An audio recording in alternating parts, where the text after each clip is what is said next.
first tell you a little story about how I acted on what I believed was a God-given idea.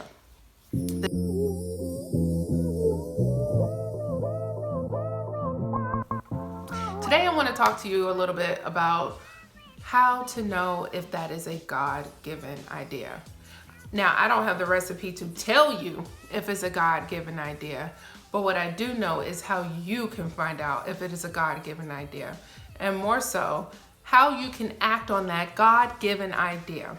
I'm gonna first tell you a little story about how I acted on what I believed was a God-given idea. This summer, I was in the home buying process, but I have to go back into the spring a little bit. Last year in 2018, I applied for a home mortgage and I was told that I didn't have enough work history. So of course I was working the job and I knew that if I, continue working there that I would have the work history. So 2019 came and I began the house buying process unbeknownst to pretty much everybody. So basically, when I started the house buying process, I was sitting at my kitchen table and I told God, I'm not renewing my lease. I'm going to move out of this apartment. It was a horrible rental experience. I said, I'm going to move out of this apartment and I'm going to buy a home. Now, I knew that God had put the desire for me to have a home in my heart. So I was like, okay, this is what he wants. Now, this is where it got interesting. I didn't apply for the mortgage. I didn't go take the steps that I was supposed to take buying the home. And I would never advise that. Please take the steps, the proper steps in buying a home. Okay. So I didn't take the steps. I just said, I'm not renewing my lease. And that was that. So afterwards, I did apply for the mortgage and I got denied because I had derogatory things on my credit. Because of that, they told me it would take 4 months for me to be able to be ready to buy a house. And that was in April. Now, I was like, okay, should I, start, looking for an apartment? I got down on my knees and I said, Lord, I know what you told me. You said that a house was something that was for me. You put that in my heart. Nobody had to tell me that. You put that in my heart. I said, so you're gonna have to help me with this and get approved for the mortgage. Afterwards, God had someone from the team call me, email me, and she sent me a letter. She said, just keep calling, sending letters, do everything to get them removed. She said, at the end of that email, she said, it can and it will be removed. And that one sentence blew me away. I stepped away from the computer and I said, you know what, that's it. That was God. And I said, okay, that's all I needed. I said, now I can go on through the process. After that, I went and I did the work, of course, and a lot of people say, yeah, girl, if you just put in the work, they'll remove everything. No, they won't. Okay. No, they won't. A lot of stuff I've been trying to get removed for a long time. No, they won't. I just thought because it was old, I could keep on going. No, they won't. But everything got removed from my credit. Every derogatory statement was removed from my credit. May of 2019, I was approved for the mortgage. I already had a team set up, and so we were ready to go. I called the realtor. I said, look, I'm approved. And she was like, oh, wow, I thought this was going to take 4 months. I said, God is on my behalf. And she was like, well, praise Jesus, let's get started. So then that's when it got interesting because I had to move out by the end of May. So where was I going to stay? So for two months, I ended up staying at my job. I work for a nonprofit, and it's a homeless shelter. And they had some rooms upstairs and everything like that. And that's what I asked my boss. I was like, can I stay here? She said, yeah. I was like, okay. And it was a humbling process, but it was not a humbling process because I was staying at a homeless shelter. No, it was a humbling process because I had to learn that God allows you to go through a process. That was the biggest thing. I was like, whoa, I thought that me having faith and just moving big would make this just all come true. and just come to pass in the right timing, and it wasn't going to sting, and I wasn't going to be upset or anything like that. And that was absolutely not the fact.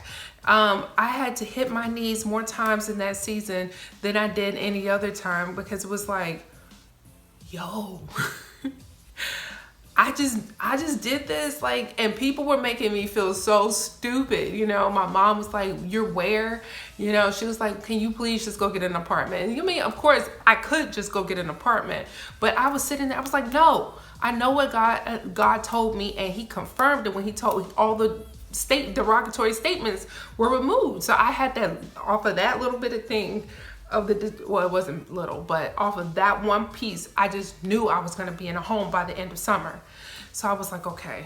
So I started searching for homes, and I was, you know, of course I was finding homes and things like that. And so I was putting in offers. I put in 4 offers on homes, 4, and they either got denied by the seller because they didn't like my terms or conditions, or what was the other thing? Or I was beat out by another seller. And then I found the home I'm sitting in right now. And during that time, I was just really praying, because all the houses, you know, if you're searching for a home, all the houses seem to disappear. The ones you like, they seem to float away. But I found this home. It had been on the market 14 hours. And I called my realtor. I said, I got to see that house tomorrow.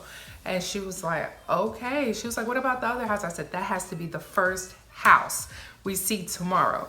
So we went and we saw this house, and I was like, that's it. Put the offer in.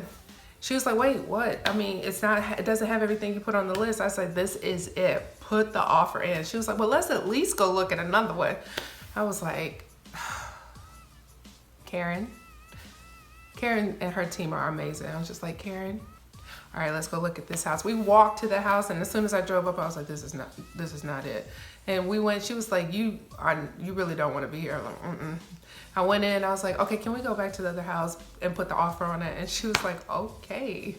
And so she put the offer on it, and it was like seamless. Like God was just moving through that whole process. They approved all my terms and conditions. It was really nice. But also during that time, God had put on my heart to just pay for myself a vacation, you know, and I was really scared to go on vacation, a solo vacation, the first one by myself. But he was like, go ahead, go on vacation. So if you look on my Instagram, you'll see where I went on vacation for 2 weeks in August. When I came back, the day I came back, I spent the night at a friend's house. The very next day, I had my keys in my hand to my house. And that was nothing but God, because between April and August, God showed me that me having crazy faith and me depending, knowing that having a home was a God idea, and just moving out of myself, what I could do. I mean, I didn't have anything. And he moved, and I moved myself out of the way so that he could perform a miracle. And he did.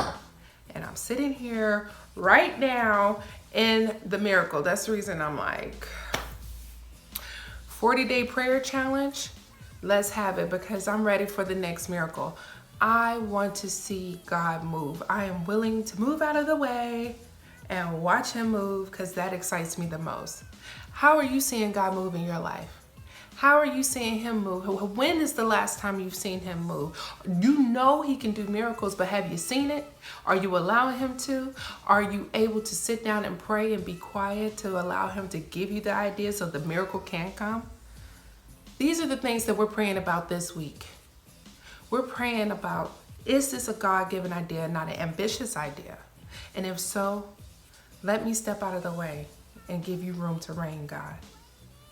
I hope that you were inspired by this story, and I know that you're going to, at the devotions from the rest of the 40-day prayer challenge will encourage you to just really hit your knees and pray for that God-given idea, because honey, it is time to get moving.